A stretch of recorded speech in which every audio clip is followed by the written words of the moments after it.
হাসপাতালগুলোতে তিল পরিমাণ ঠাঁই নেই। প্রতিদিনই ধারণ ক্ষমতার চেয়ে 2 থেকে 3 গুণ রোগী বেশি ভর্তি হচ্ছে।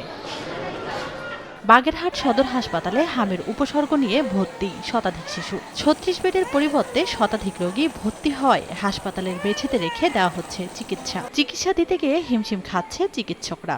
অন্যদিকে চিকিৎসা নিতে আসা দরিদ্র পরিবারগুলো পড়ছে বিপাকে। গত এক সপ্তাহে চিকিৎসা নিয়ে বাড়ি ফিরেছেন 75 জন রোগী। আগে 2-3 ডাক্তার দেখাইছি, এখন সদর হাসপাতালে নিয়ে আসছি।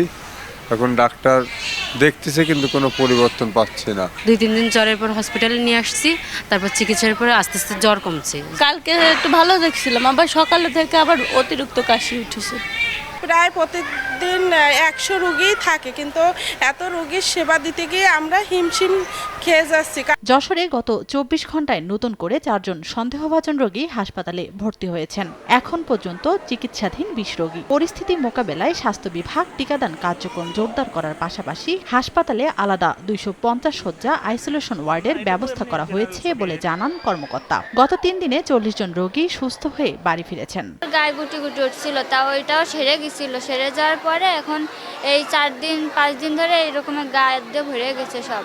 হয়েছে, জ্বর আসিল, ঠান্ডা কাশি, এখন রক্ত কম বলছে। একটা অংশ আমরা আলাদা করেছি, ওখানে আমরা এই হামের রুগী রাখছি। সেই সাথে আমাদের যে আইসোলেশন, যেটা ডায়রিয়া, পক্স, অন্যান্য রুগী রাখি, সেখানেও হামের জন্য কিছু বেড আছে।